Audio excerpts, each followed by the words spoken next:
میں مر کے بھی زندہ ہوں اہل وفا کی محفل میں.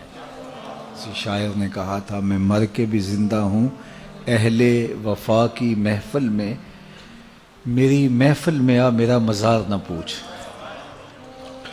تو یہاں تو مزار بھی ساتھ ہے اور ان کی محفل بھی ساتھ ہی جمی ہوئی ہے، تو دونوں چیزیں اکٹھی چلتی ہیں. ورنہ ہم نے دیکھا ہے کہ لوگوں کے مزار رہ جاتے ہیں، ان کی محفلیں ختم ہو جاتی ہیں، فکر دم توڑ جاتی ہے اور جو ہے وہ مزارات سے ہی لوگ جڑے ہوتے ہیں.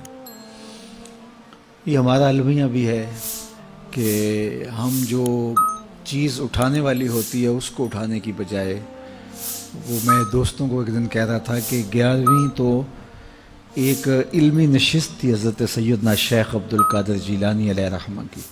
اب دور و نزدیک سے لوگ آتے اور ظاہر ہے اتنا لمبا سفر کر کے آئے ہیں تو پھر ان کی جسم کی ضرورت بھی ہے، بھوک بھی لگتی ہے، تو اس کے لیے لنگر کا بھی انتظام کر دیا گیا. لنگر کا انتظام تو ضمناً کیا گیا، اصل تو علمی مجلس تھی، لیکن وہ لنگر رہ گیا اور جو اصل تھی وہ ہم نے اس کو اڑا دیا. تو یہ مزاج ہوتا ہے ہمارا. یہ لوگ عمرے سے واپس آتے ہیں، حج سے واپس آتے ہیں، تو واپس آ کے وہ وہاں کی باتیں سناتے تو مجھے بعض کا بڑا ہوتا ہے. میں دوستوں کہتا ہوں کہ بس اپنا اپنا ظرف ہوتا ہے. تو آ کے وہ سنا رہے ہوتے ہیں کہ بس وہ مدینہ شریف میں بیٹھا ہوا تھا، میرے دل میں آیا کہ بریانی ملے، تو ایک آدمی بریانی لے کے آ گیا. میرے دل میں آیا کہ کوئی جو ہے وہ مجھے پائے مل جائیں، تو وہاں تو لجپال ہیں اور بس یہ دل میں آنے کی دیر تھی. تو ایک صاحب آئے کہ آپ سب پائے کھانے، تو میں ان کے ساتھ چلا گیا اور ماشاءاللہ اتنے پائے. اور یہ مجھے اس سے کوئی اعتراض نہیں ہے، کوئی پائے کھائے تو مجھے کیا نقصان ہے، اور مجھے کوئی اس سے غصہ بھی نہیں ہے. اور دوسرا سرکار کی در سے دنیا اور دین دونوں نعمتیں ملتی ہیں.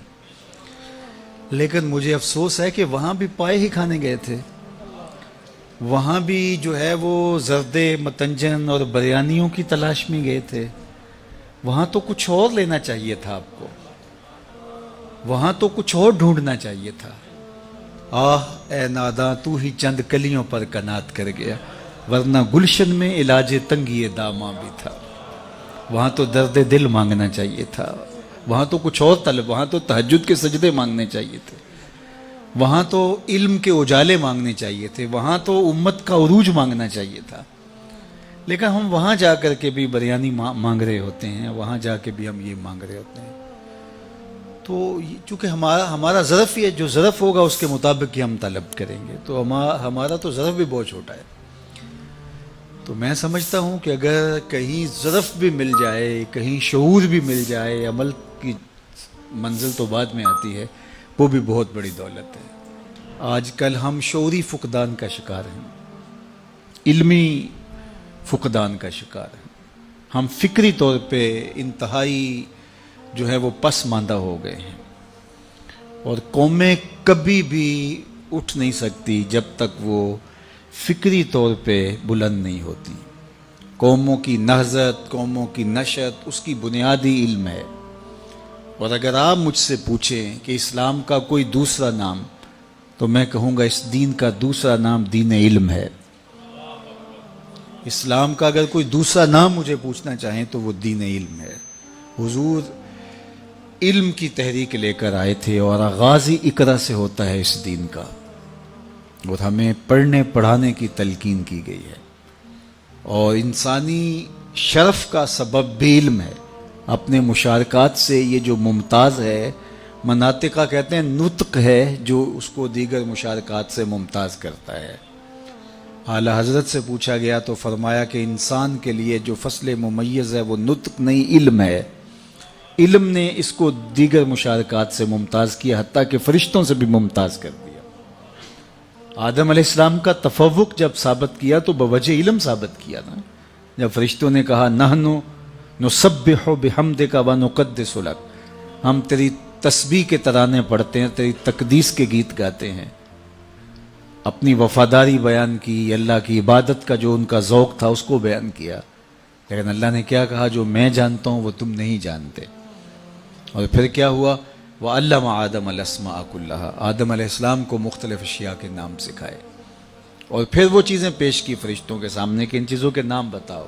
وہ نہیں جانتے تھے تو کہا کہ اے آدم تم ان چیزوں کے نام بتاؤ. تو جب انہوں نے بتائے تو کہا میں نے کہا تھا میں زمین و آسمان کی پوشیدہ چیزوں کو جانتا ہوں.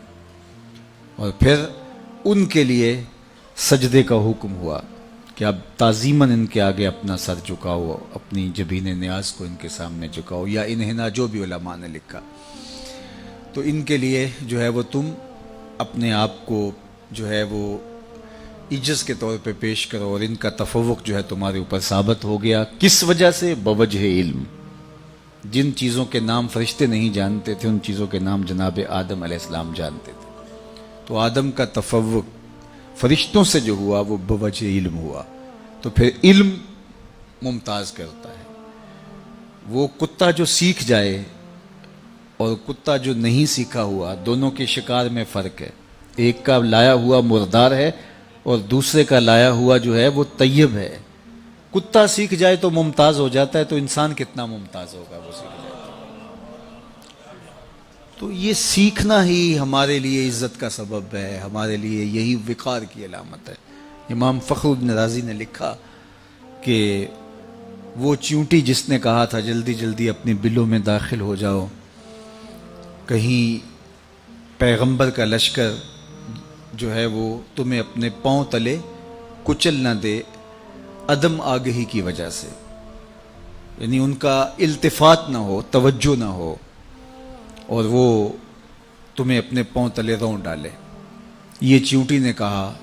3 فرسخ دور ابھی لشکر تھا اور چیونٹی نے پہلے سے ہی اس کو محسوس کیا اور اپنی ہم جولیوں سے کہا.